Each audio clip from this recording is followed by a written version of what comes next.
Obviously আপনার 2025 এর যত ট্যাক্স ডকুমেন্ট আছে ওইটা নিয়ে আসবেন, আমরা এটা ডিসকাশন করব। মোস্ট ইম্পর্টেন্টলি আপনারা 2024 এর ট্যাক্স রিটার্নটাও সাথে নিয়ে আসবেন। আপনি যেহেতু একজন হোম ওনার, আপনার ট্যাক্স প্রিপারেশন ডকুমেন্টস অন্যান্যদের চেয়ে সবার চেয়ে একটু ডিফারেন্ট হবে।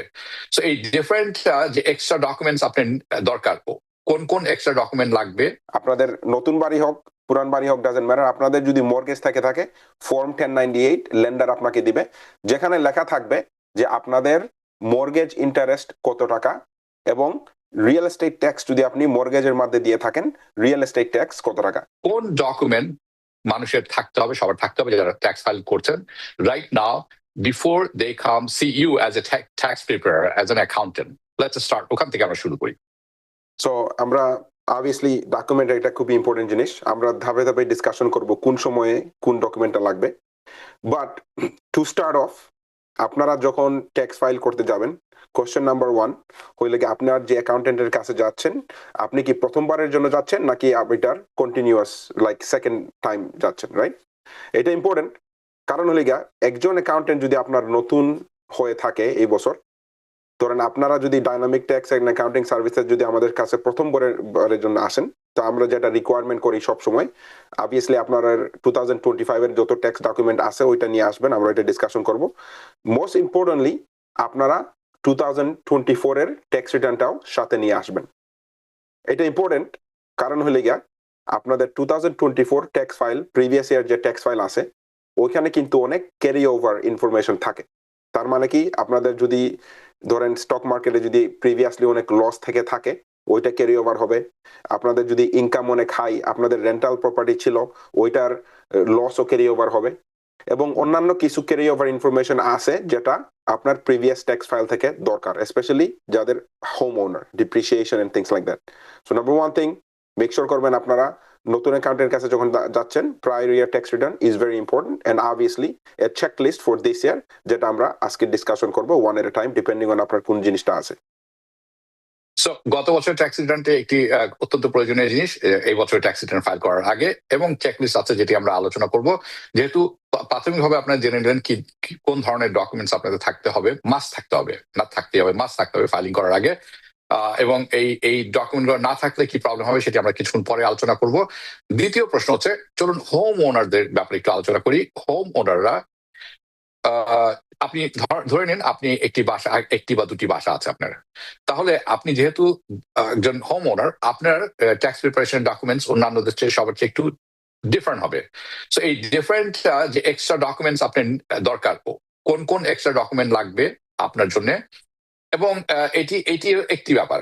আরেকটি হচ্ছে যে আপনি হোম ওনার ছিলেন 2024 সালে, 2025 সালে, কিন্তু আপনি 2026 সালে এখন হোম ওনার নেই, অর্থাৎ আপনি বিক্রয় করে ফেলেছেন আপনার বাসটা। সেই ক্ষেত্রে what does it change, or does it change anything for this person, এবং ওনার জন্য কি কি ডকুমেন্টস লাগবে?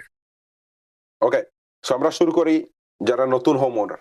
ওকে, আপনারা যেহেতু নতুন হোম ওনার, আপনারা যখন ট্যাক্স ফাইল করতে যাবেন নাম্বার 1 থিং আপনারা আপনাদের ক্লোজিং স্টেটমেন্টটা নিয়ে যাবেন। ক্লোজিং স্টেটমেন্টটা জিনিসটা কি, আপনি যখন বাড়িটা যখন ক্লোজ করতেন আপনার লেন্ডার একটা ডকুমেন্ট দিত, রাইট? অথবা আপনার ক্লোজিং লয়ার যেটা আছে ওই ডকুমেন্টটা দিত, যেখানে লেখা থাকতো আপনার বাড়ির দাম কত টাকা এবং কি ধরনের এক্সপেন্স ডিটেল থাকে, তাই না? ব্রোকারেজ ফি অথবা রিয়েল এস্টেট প্রপার্টি ট্যাক্স আপনার ক্যারি ওভার ছিল, তারপরে অন্যান্য title fee whatever the case it is, right? ঘরের দাম টোটাল কত টাকা কস্ট ওইটা ওইখানে থাকবে। এটা ইম্পর্টেন্ট স্পেশালি যাদের মাল্টি ফ্যামিলি হাউস, তার মানে কি আপনার ফ্যামিলি 2 ফ্যামিলি ঘর, এবং মোস্ট লাইকলি এটা আপনার রেন্টাল ইনকাম ট্যাক্স ফাইলে দেখানো লাগবে। ওই কারণে closing statement is very important, ওইটা সাথে নিয়ে আসবেন। যদি আপনি বাড়ি বেচেন ক্লোজিং স্টেটমেন্ট নিয়ে আসবেন, বাড়ি কিনেন ক্লোজিং স্টেটমেন্ট নিয়ে আসবেন। ওকে, এবং আপনাদের যদি মর্গেজ থাকে, মর্গেজ সহ যদি আপনি বাড়িটা কিনে থাকেন তাহলে খুবই ইম্পর্টেন্ট ডকুমেন্ট ফর্ম 1098। ওকে, এইটা আপনার মর্গেজ লেন্ডার থেকে আসবে জিনিসটা। আপনাদের নতুন বাড়ি হোক পুরান বাড়ি হোক ডাজেন্ট ম্যাটার, আপনাদের যদি মর্গেজ থাকে ফর্ম 1098 লেন্ডার আপনাকে দিবে, যেখানে লেখা থাকবে যে আপনাদের মর্গেজ ইন্টারেস্ট কত টাকা এবং রিয়েল এস্টেট ট্যাক্স যদি আপনি মর্গেজের মধ্যে দিয়ে থাকেন রিয়েল এস্টেট ট্যাক্স কত টাকা। ওই দুই জিনিসটা লাগবে আপনার প্রাইমারি হোম হোক অথবা রেন্টাল প্রপার্টি হোক, ডাজেন্ট ম্যাটার, ওই ডকুমেন্টটা ভেরি ভেরি ইম্পর্টেন্ট, স্পেশালি যে কিছু যে রুল চেঞ্জ হয়েছে এই বছরে।